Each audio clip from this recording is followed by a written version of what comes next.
6 नवंबर का editorial the Hindu का editor साहब आज बात उठा रहे हैं जो दिल्ली में आप कई दिनों से टीवी में देख रहे हैं। AQI एयर क्वालिटी इंडेक्स जो काफ़ी खतरनाक स्थिति में चल रहा है और इसलिए उसका टाइटल भी है टाइडिंग ओवर। टाइड जैसे समुद्र में ज्वार वगैरह आते हैं तो टाइड ओवर का मतलब होता है उस पर काबू पाना, यानी कि जो भयंकर इस टाइम पोल्यूशन की स्थिति चल रही है इसे टाइड ओवर करना, यानी कि इसके ऊपर काबू पाना। जैसे कई सारी चीज़ें होती हैं जैसे फ्रेजल वर्ब बनाए हैं टाइड ओवर, ऐसे ही अगर हम बोलें हवा, हवा का चलना क्या होता है ब्लो, और उसके साथ हम ब्लो ओवर एक प्रीपोजिशन डाल देते हैं। तो ये क्या बन गया आपका एक फ्रेजल वर्ब बन जाता है, यानी कि जब एक से ज़्यादा वर्ड एक सेंटेंस के पार्ट को बनते हैं तो वो वर्ड का जो ग्रुप है वो फ्रेज कहलाता है। तो ब्लो ओवर का मतलब क्या हो गया? जैसे एक एग्ज़ाम्पल देख लेते हैं। The storm has blown over. Storm has blown over का मतलब है तूफान शांत हो गया है, यानी कि तूफान का मतलब क्या होता है? हवा चलती है बहुत तेज और धीरे-धीरे चलते-चलते फिर वो खत्म हो जाता है। तो उसे क्या बोलते हैं? वो ब्लो ओवर। ऐसे ही यहाँ पे उन्होंने वर्ब बनाया है टाइड ओवर। टाइडिंग ओवर का मतलब हो जाता है यहाँ पे कि काबू पाना, और काबू किसके ऊपर पाना है उन्हें? जो आपका AQI बहुत खतरनाक लेवल पे पहुँच रहा है। तो वो शुरू करते हैं, Delhi and parts of surrounding state of Punjab. Delhi और उसके पार्ट्स जो हैं कौन से? दिल्ली के जो पार्ट्स हैं कहाँ-कहाँ? जो सराउंडिंग आस-पास के स्टेट्स हैं पंजाब, हरियाणा और उत्तर प्रदेश, वो क्या कर रहे हैं? एनकाउंटर कर रहे हैं there annual quality inflection point. उनका जो एयर क्वालिटी का इन्फ्लेक्शन पॉइंट है। इन्फ्लेक्शन का जो मतलब होता है, इन्फ्लेक्शन का मतलब होता है जहाँ से चीज़ें बदलती हैं, जहाँ से चीज़ें चेंज होती हैं। यानी कि जैसे वर्ड है, हम एक वर्ड के ही इन्फ्लेक्शंस देखते हैं, यानी कि उसके कैसे-कैसे वर्ड अगर यूज़ होते हैं, जैसे करेज है, encourage, discourage, encouraging, discouraging, courageous, तो ये क्या होता है? एक ही वर्ड के इन्फ्लेक्शन होते हैं। तो जैसे यहाँ पे AQI का इन्फ्लेक्शन की बात करें, यानी कि एयर क्वालिटी इंडेक्शन जो है, यानी कि उसका एक जो अगर आप हिंदी में मीनिंग देखें इन्फ्लेक्शन का, यानी कि उसका विभक्ति बिंदु, यानी कि जहाँ से वो चीज़ें चेंज होती हैं, यानी कि वो एयर क्वालिटी इंडेक्स जो है वो बदलने लगा है। तो यहाँ पे बोल रहे हैं वो दिल्ली और जो पार्ट्स हैं सराउंडिंग स्टेट्स जैसे पंजाब, हरियाणा और उत्तर प्रदेश, दिल्ली और इन सारे स्टेट्स के कुछ पार्ट्स जो हैं वो एनकाउंटर कर रहे हैं, यानी कि इस टाइम सामना कर रहे हैं उनके annual air quality inflection point का। और ये क्या कर रहे हैं? दिस इज़ टाइम, इसलिए ये टाइम है when the south west monsoon, जो हमारा दक्षिणी पश्चिम मानसून होता है, हैज़ रिसीडेड, वो पीछे हटने लगा है। रिसीड का मतलब क्या होता है? पीछे हटना। CED, ED receded. जैसे हम एक वर्ड ये भी बोलते हैं प्रोसीड। एक्चुअली इंग्लिश में ये CEED वर्ड जो होता है ये रिप्रेजेंट करता है गो को। तो प्रोसीड करने का मतलब क्या है? आप आगे जाते हैं। रिसीड करने का मतलब क्या है? आप पीछे जाते हैं। तो यहाँ पे क्या बोल रहे हैं? जो हमारा साउथ वेस्ट मानसून है हैज रिसीडेड, अब वो पीछे हट चुका है। एंड विद इट, और इसी के साथ the great drafts in the upper atmosphere, जो ग्रेट ड्राफ्ट्स हैं अपर एटमॉस्फेयर में।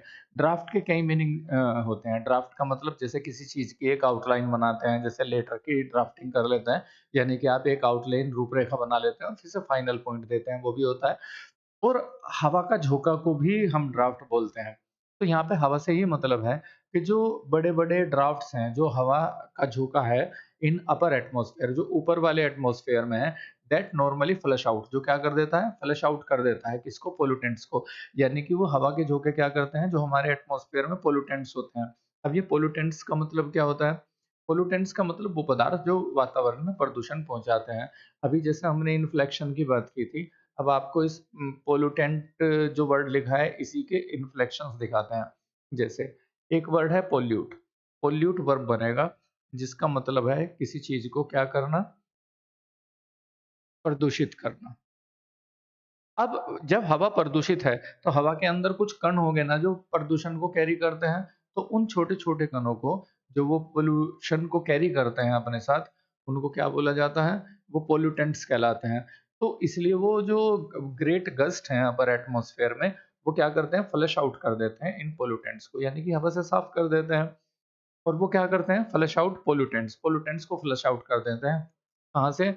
गैमेट ऑफ एटमॉस्फेरिक एक्टिविटी, जो एक गैमेट है एटमॉस्फेरिक एक्टिविटी का। एटमॉस्फेयर का मतलब जो हमारे, सॉरी ये है एटमॉस्फेरिक नहीं लिखा है, एंथ्रोपोजेनिक लिखा है। इस वर्ड को भी मैं अभी आपको इसके कैसे ये वर्ड बिल्ड होता है, इसके अंदर कौन-कौन से रूट हैं, उसकी बात करते हैं। तो गैमेट का मतलब क्या होता है? वो सारा का सारा जो एरिया होता है, पूरा का पूरा गैमेट जिसमें वो वातावरण की गतिविधियाँ शामिल होती हैं। तो अब यहाँ पे वर्ड लिखा है हमारा एंथ्रोपोजेनिक। ये एंथ्रोप मैं अपनी पिछली कुछ वीडियो में बता भी चुका हूँ। एंथ्रोप किसको रिप्रेजेंट करता है? ह्यूमन को। ह्यूमन का मतलब मानव होता है और जीन जनरेट होना, जनरेशन होना यानी कि किसी चीज़ का उसमें उत्पन्न होना यानी कि पैदा होना। तो यहाँ पे जो हमने एंथ्रोपोजेनिक कहा है यानी कि वातावरण में वो प्रदूषण जो एंथ्रोपोजेनिक है यानी कि ह्यूमन जनित है, जो मानवों के द्वारा पैदा किया गया है। जैसे ये फैक्ट्रीज़ हैं, ये आदमियों ने ही तो लगाई हैं, कहीं कंस्ट्रक्शन साइट चल रही है, वहाँ पे ड्रिलिंग की जा रही है और कंस्ट्रक्शन के लिए चीज़ों को जलाया जा रहा है, जैसे सड़क वगैरह का काम चल रहा है, तारकोल वगैरह जलाया जा रहा है, फैक्ट्रीज़ में अलग-अलग गैसेस निकल रही हैं, तो ये सारे पॉल्यूटेंट्स कैसे हैं? एंथ्रोपोजेनिक है, जो मानव ने पैदा किए हैं, मानव जनित है। तो सारा का सारा जो गैमेट है पोजेनिक एक्टिविटी का, आप गैमेट को समझ सकते हो, जैसे कार्स हैं, गाड़ी है, फैक्ट्री हैं और इस तरह के घर के किचन में अलग-अलग तरह के हम चीज़ों को, ऑयल वगैरह को बर्न करते हैं, तो उससे हम क्या कर रहे हैं? सारे एटमॉस्फेयर को पोल्यूट कर रहे हैं और ये पूरा का पूरा वो गैमेट है एंथ्रोपोजेनिक एक्टिविटीज़ का, यानी कि मानव जनित जो एक्टिविटीज़ हैं उनका, सच है जैसे कि अब मानव जनित एक्टिविटीज़ कौन-सी है? जैसे कंस्ट्रक्शन है, कहीं कंस्ट्रक्शन का काम चल रहा है, ड्राइविंग, जो ड्राइविंग से जुड़ी चीज़ें हैं, गाड़ियाँ वगैरह, पावर जनरेशन, जैसे हमने कहा पावर प्लांट्स हमने लगाए हुए हैं किसी भी तरह से, जैसे कोयला वगैरह को जला के हम बिजली बनाते हैं, तो वातावरण को प्रदूषित करते हैं ना, तो the burning of agriculture residue, और जो एग्रीकल्चर रेसिड्यू का बना बचाया जाना है। रेसिड्यू का मतलब होता है जो बची हुई चीज़ें होती हैं। रेसिड्यू, जिसे अक्सर सुना होगा आपने, पराली जलाना आजकल टीवी में चल रहा है कि जैसे आपने खेतों में से फसल को काट दिया, लेकिन उन जो प्लांट्स होते हैं उनका छोटा-सा धरती के साथ मिला हुआ हिस्सा जो पूरी तरह से नहीं कटता है, वो बाकी रह जाता है। तो वो जो बचा हुआ रेसिड्यू है, उसको जो जलाया जाता है। थ्रू द ईयर, पूरे साल के दौरान there have been studies commissioned, यानी कि स्टडीज़ हैं जो कमीशन किया गया है, यानी कि जिनको शामिल किया गया है, जिनका स्वागत किया गया है एंड एग्ज़ेक्टिव एक्शंस इनिशिएटेड, और कुछ एग्ज़ेक्टिव एक्शंस भी इनिशिएट किए गए हैं, यानी कि कुछ अधिकारियों के द्वारा एक्शन भी चलाए गए हैं टू स्टडी करने के लिए, एक्नॉलेज उन स्टडी में जो निकल के आता है उसे एक्नॉलेज करने के लिए, स्वीकार करने के लिए एंड एड्रेस, और सही करने के लिए द क्राइसिस, इस क्राइसिस को। तो एड्रेस करने का मतलब होता है उसमें कोई एक्टिविटी या कोई कार्रवाई की शुरुआत करना। तो क्या किया गया है? कुछ सालों में स्टडीज़ की गई हैं, कुछ एक्शन इनिशिएट किए गए हैं इस क्राइसिस को एड्रेस करने के लिए। The science is also Fairlie clear, लेकिन साइंस जो है बिल्कुल क्लियर है। यहाँ पे कोई ऐसा नहीं है कि कोई रिसर्च करनी है, साइंस साफ बता रही है on the relative contribution of pollutants, कि पॉल्यूटेंट का जो रिलेटिव कंट्रीब्यूशन है, ये पॉल्यूटेंट क्या कंट्रीब्यूट कर रहा है, इसका क्या परिणाम होना है, जो हम वातावरण के चेंज के रूप में देख भी रहे हैं, तो यहाँ से अंदर से तो कहीं से खोद के लाना नहीं है। तो साइंस सीधी-सी क्लियर है एंड और किसकी साइंस क्लियर है? The limits of corrective intervention, उन सीमाओं की जो करेक्टिव इंटरवेंशन है, यानी कि इस खराब हो चुके वातावरण को करेक्ट करने के लिए हम इंटरवीन करें, यानी कि बीच में कुछ बाधा डालें, कुछ अपनी तरफ से करें, उसको लिमिट करने के लिए in the face of adverse meteorology. ये जो उल्टा मेटीरियोलॉजी चल रहा है, मेटीरियोलॉजी मौसम विज्ञान से जुड़ी हुई जो अध्ययन होता है, जो एटमॉस्फेयर बदल रहा है, कहीं पे बहुत ज़्यादा अतिवृष्टि हो रही है, कहीं अनावृष्टि हो रही है, यानी कि कहीं इतनी बारिश होती है ऐसा लगेगा सब डूब जाएगा, और कहीं बिल्कुल इतनी भी बारिश नहीं है कि लोगों को अपनी सिंचाई के लायक भी पानी मिल जाए। तो यहाँ पे क्या होता है? तो इस चीज़ों की सामने स्थिति में क्या क्या करेक्टिव इंटरवीन किया जाए? क्या ऐसा काम लेके आदमी उसके बीच में आए कि उससे थोड़ा करेक्ट किया जाए? तो इसकी सीमाएँ जो हैं उनकी साइंस बिल्कुल क्लियर है। एंड द डिसरप्शन, और जो बाधा है ऑफ इकोनॉमिक लाइफ, और इन सब चीज़ों से जो आर्थिक जीवन जो है वो बाधित होता है। दैट दिस कैन एंटेल, जिसको ये चीज़ एंटेल कर सकती है। यानी कि ये जो एटमॉस्फेरिक चेंज हो रहे हैं, पॉल्यूशन हो रहा है और हवा की खतरनाक होने की स्थिति, प्रदूषण की बहुत ऊपर इसका इंडेक्स जा रहा है। तो वो सारे के सारे जो चीज़ें हैं, जो इकोनॉमिक लाइफ डिस्टर्ब होती है, जो इसके साथ जुड़ी होती है, जिसे एंटेल करता है। एंटेल का मतलब साथ में जुड़ा। तो इन सारी चीज़ों की साइंस जो है वो फेयरली क्लियर है। उसके लिए कोई रिसर्च करके लाने की जरूरत नहीं है, सबको साफ दिखता है क्या हो रहा है, पोल्यूशन का असर क्या है, क्या होगा। तो क्या बोलते हैं? द कॉन्सिक्वेंस ऑफ दिस, और इसका जो परिणाम है इज दैट, वो ये है कि द एयर पोल्यूशन क्राइसिस, ये जो हवा के प्रदूषण का संकट है, has now devolve into A statement, वो डेवलप्ड, क्या बोलते हैं? DEVOL, ये थोड़ा सा मिसप्रिंट हो गया। डेवलप्ड मान के चलेंगे हम इसे, कि वो डेवलप हो गया है, कहाँ पे? इनटू ए स्टेलमेट, स्टेलमेट। अब ये स्टेलमेंट क्या होता है? जहाँ से चीज़ें का प्रोग्रेस होना रुक जाए, जिसे हम बोलते हैं गतिरोध। यानी कि उसमें क्या आ गया है? एक गतिरोध आ गया है, वो एक स्टेलमेट की पोज़ीशन में पहुँच गया है। तो यहाँ पे हम देखते हैं क्या? तो एक ये जो हमारा एयर पॉल्यूशन का क्राइसिस है और उसके जो परिणाम हैं, वो क्या हो गए हैं? वो एक स्टेलमेट में आ गए हैं। गतिरोध हो गया है। The commission for the air quality management, और जो आयोग बनाया हुआ है हमने एयर क्वालिटी मैनेजमेंट का, तो commission of air quality management आप देख भी पा रहे हैं, विच इज टास्क, जिसे टास्क किया गया है विद एड्रेसिंग द कोजेस, कि वो एड्रेस करे किसको? कारणों को, कहें के एयर पोल्यूशन के इन दिल्ली, दिल्ली में एंड अजॉइनिंग स्टेट्स, जो अजॉइनिंग स्टेट्स हैं। यहाँ पे जैसे वर्ड आपके सामने लिखा है ADJOINING, अजॉइनिंग का मतलब होता है साथ लगा हुआ।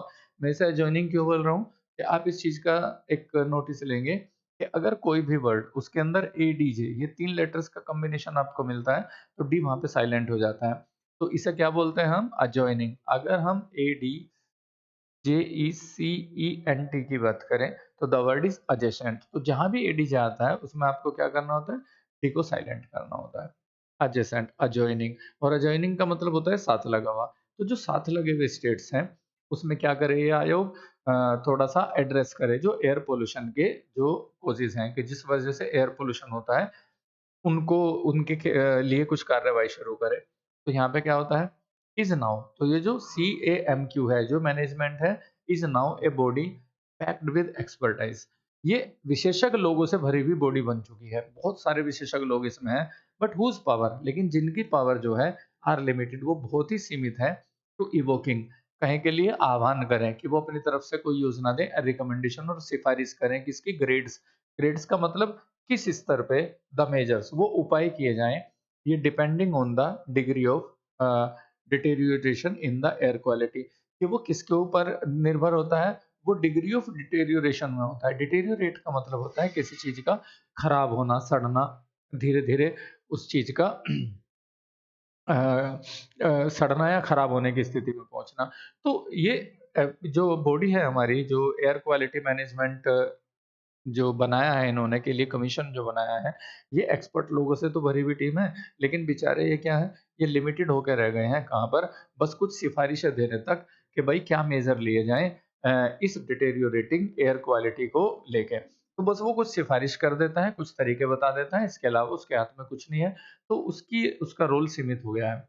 व्हाइल द CAQM, यानी कि जो हमारा आयोग है एयर क्वालिटी मैनेजमेंट का, पॉइंटेड आउट, इसने पॉइंट आउट किया था एज रिसेंटली एज अक्टूबर 31st, इस 31st को ही, that the daily average air quality in Delhi, कि जो रोज जो एयर क्वालिटी का जो एवरेज था, कहाँ से लेके? जनवरी से लेके अक्टूबर तक ऑफ दिस ईयर, इस साल, यानी कि 2023 में जनवरी से लेके अक्टूबर तक वाज द बेस्ट, वो सबसे अच्छा था इन द लास्ट 6 ईयर। तो इस आयोग ने पॉइंट आउट किया कि जनवरी से लेके और 31 अक्टूबर तक क्या था, और अक्टूबर तक क्या था, जो एयर क्वालिटी थी, वो पिछले 6 सालों में बेहतर रही है। इट एलाइड्स, लेकिन ये क्या कर देता है? लेकिन यहाँ पे ये छोड़ देता है। इस बात को किया उन्होंने, पर इसमें एक इट एलाइड्स द फैक्ट, तो इसके बाद इस चीज़ को छोड़ दे रही है, that the number of days in November, कि नवंबर में दिनों की संख्या, कौन से दिन? When air quality becomes severe, जब एयर क्वालिटी बहुत ही ज़्यादा गंभीर हो जाती है, ओवर 450 एक्यूआई, यानी कि 450 एक्यूआई से ऊपर पहुंच जाती है, हैज़ रिमेन्ड रफली द सेम, वो सेम ही बनी रही है। तो यहाँ पे क्या किया उन्होंने? जनवरी से और अक्टूबर तक का तो बता दिया कि 6 साल का वो जो बेटर एक्यूआई रहा है, लेकिन नवंबर में आके क्या है, वो उसी गंभीरता के स्तर पर रहा है, नवंबर के पहले ही हफ्ते में कुछ दिन जो शुरू से रहा है, तो नवंबर में कोई फ़र्क नहीं पड़ा है। 10 इस प्रकार इन 2022, यानी कि 2022 में जो एक्यूआई था इन द सीवियर कैटेगरी, वो उसी सीवियर कैटेगरी में था in the first fortnight, fortnight 15 दिन के पीरियड को बोलते हैं, तो जो पहला पखवाड़ा था ऑफ नवंबर, नवंबर का, फॉर 3 डेज़, 3 दिन तक। तो यहाँ पे क्या हुआ? इस प्रकार अब उन्होंने कहा है कि 2020 में जो ये था आपका नवंबर में जो पहले 15 दिन में जो एयर क्वालिटी इंडेक्स था, वो बहुत ही गंभीर लेवल पे था 3 दिन तक। द सेम एज़ इन 2021 बिल्कुल उसी लेवल पे था जो 2021 में था, 2020 में था और 2019 में था। तो उन्होंने कहा कि आप जनवरी से और अक्टूबर तक का तो दिखा रहे हो, लेकिन जो नवंबर के पहले पखवाड़े में जो एयर क्वालिटी इंडेक्स का गंभीर होना है, वो बिल्कुल उसी तरह से सेम रहा जो 2021 में था, 20 में था, 19 में था। व्हाइल जबकि देयर इज़ ग्रेटर अवेयरनेस, काफ़ी ज़्यादा जागरूकता एंड एक्शन, और एक्शन भी लिए गए हैं टू कर्ब, लगाम लगाने के लिए, रोकने के लिए द सोर्स ऑफ पॉल्यूशन। जबकि पॉल्यूशन के सोर्स को रोकने के लिए भी बहुत सारे एक्शन लिए गए हैं। जैसे अभी देखा होगा आपने, वो खेतों में पराली वगैरह जलाने पे बैन लगाया गया है, और जो हमारा पॉल्यूशन डिपार्टमेंट होता है, वो बहुत सारी फैक्ट्रियों को भी उस पे जुर्माना लगाता है, मोटा-मोटा जो पॉल्यूशन करती हुई फैली गई है। और आज ही अखबार में देख रहा था मैं, ये गन्ने से गुड़ बनाने वाले जो कोल्हू होते हैं, इन पे कहीं बहुत 5-5 हज़ार का जुर्माना किया गया है, जो ऐसा अ, जला रहे थे वहाँ पे ईंधन जो वातावरण के लिए खतरनाक है, जैसे वो पॉलीथीन वगैरह वो जलाने लगते हैं वहाँ पे। तो इसके बावजूद भी वो लगातार खतरनाक स्थिति में बना हुआ है, जो नवंबर का जो हमारा एयर क्वालिटी इंडेक्स है। तो वो क्या कहता है, तो इस सोर्स ऑफ पॉल्यूशन को कर्ब करने के लिए एक्शन भी लिया गया है। नवंबर, और जो नवंबर का महीना है, which has in recent years emerge. अब यहाँ पे हैज़ लिखेंगे, यहाँ पे इमर्ज देखेंगे, तो ये प्रेजेंट परफेक्ट बनता है, यानी कि जो उभर कर आया है। इन रिसेंट ईयर्स, पिछले कुछ सालों में, एज़ द क्रिटिकल, सबसे ज़्यादा जटिल मंथ फॉर पॉल्यूशन, यानी कि पिछले कुछ सालों में प्रदूषण के लिहाज से नवंबर सबसे खतरनाक महीना निकल के आया है।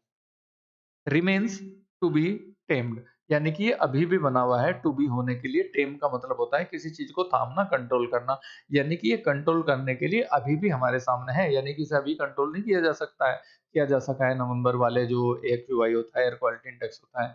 इंसिडेंट्स ऑफ स्टबल बर्निंग, जो स्टबल बर्निंग है इन पंजाब, पंजाब में स्टबल वही होता है जो फसल काटने के बाद जो बचा हुआ हिस्सा होता है, जिसे हम पराली वगैरह बोलते हैं। तो स्टबल बर्निंग जो है पंजाब में, हरियाणा में एंड उत्तर प्रदेश में दिस ईयर, इस साल, हैव बीन रफली हाफ, बहुत वो आधी मात्रा में हुई है, that when compare to previous year, पिछले सालों के मुकाबले। यानी कि खेतों में जो फसलों की जो बचे हुए रेसिड्यू होता है, स्टबल का मतलब वो धरती में से जो बचे हुए हिस्से रह जाते हैं फसल को काटने के बाद, तो उसकी मात्रा आधी हो गई है, उसे जलाने की घटनाएँ। और नवंबर का एयर क्वालिटी इंडेक्स फिर भी पिछले वाले लेवल पे ही बना हुआ है। दो यद्यपि दिस वीक अहेड, इस हफ्ते पहले ही, आर एक्सपेक्टेड, ये उम्मीद की जाती है, to see more such activities, ऐसी एक्टिविटी दिखेंगी।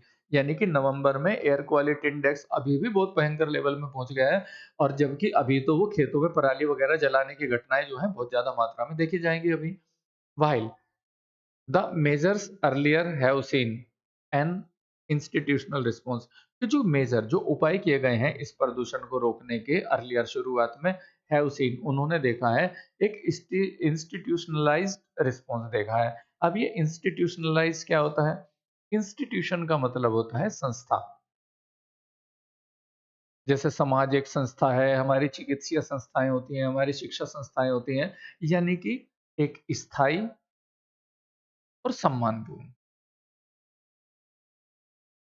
स्थायी और सम्मानजनक जगह दे देना। तो क्या होता है, उस चीज़ को इंस्टीट्यूशनलाइज़ कर देना उस चीज़ को। तो एक संस्थागत प्रतिक्रिया देखने को मिली है, यानी कि एक स्थायी रूप से इस पे काम किए जाने को लगा है, तो ये एक संस्था जैसा रूप ले चुका है। तो ये एक संस्थागत रिस्पॉन्स देखने को मिला है टू टैकल एयर पॉल्यूशन को टैकल करने के लिए। इट इज़ नाउ टाइम, लेकिन अब टाइम आ चुका है फॉर ए कंसल्टेड अप्रोच, कि एक दृष्टिकोण कंसल्टेड हो।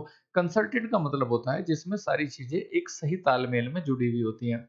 तो एक ठोस बात कर सकते हैं हम यहाँ पे, यानी कि एक ठोस दृष्टिकोण अपनाई जाने की जरूरत है टू एड्रेस दीज चैलेंजेस, इन चैलेंजेस को एड्रेस करने के लिए। और एड्रेस करने का मतलब यही है कि इन चुनौतियों पे काम वगैरह शुरू किया जाए कोई ठोस तरीके से। ऑफ नवंबर, नवंबर के जो चैलेंजेस हैं, बियॉन्ड स्टबल बर्निंग, अगर हम इस स्टबल बर्निंग से परे की बात करें, यानी कि खेतों में उन चीजों को से को जलाए जाने से आगे अगर परे बात करें, तो दिस मीन्स, इसका मतलब होता है एड्रेसिंग मोर डॉन्टिंग चैलेंजेस, कि आपको और ज्यादा मुश्किल चैलेंजेस को भी एड्रेस करना पड़ेगा। डॉन्टिंग का मतलब जो ठीक करने में मुश्किल हो। तो तो इसका मतलब ये है कि जो प्रदूषण का कारण है वो खेतों में रेसिड्यू को तो जलाना ही नहीं, वो तो है, पर उससे आगे भी बहुत सारी चीज़ें हैं और उनको भी आपको क्या करना पड़ेगा, एड्रेस करना पड़ेगा। अब कैसा-कैसा है वो? तो उन्होंने कहा challenges of vehicular pollution. Challenges हैं व्हीक्यूलर पॉल्यूशन के, जो वातावरण में जो हमारे वाहन प्रदूषण फैलाते हैं, एंड कंस्ट्रक्शन डस्ट, और जो कंस्ट्रक्शन से उड़ने वाली धूल है, जैसे सड़कों को बनाया जा रहा है, तो वहाँ पे जब वर्क चलता है तो उससे जो धूल उड़ती है वो वातावरण में फैलती है। इनको भी ठीक करना पड़ेगा। व्हाइल अर्बन दिल्ली, जबकि शहरी दिल्ली जो है, दिल्ली का जो शहरी इलाका है, कुड हैव ब्लेम्ड, वो ब्लेम कर सकता है। ऑलवेज़, हमेशा, यानी कि एक संभावना है, वो ब्लेम कर सकता है द डिस्टेंट फार्म फायर्स, जो दूर-दराज जैसे पंजाब, हरियाणा के खेतों में लगी हुई आग लगाई जाती है रेसिड्यू को जलाने के लिए, for the pollution crisis. Delhi की आदत है हर बार वो पराली को जलाने को ब्लेम करता है। तो वो फिर कह रहे हैं कि अर्बन दिल्ली जो है वो दूर-दराज के खेतों की आगों को ज़िम्मेदार ठहराते हैं इस क्राइसिस के लिए। लेकिन टैकलिंग नवंबर, नवंबर को टैकल करना मे मीन का मतलब हो सकता है हार्ड मेजर्स के कठोर उपाय किए जाएँ एंड ग्रेटर इनकन्वीनियंस, और उसमें आपको बहुत ज़्यादा असुविधा होगी।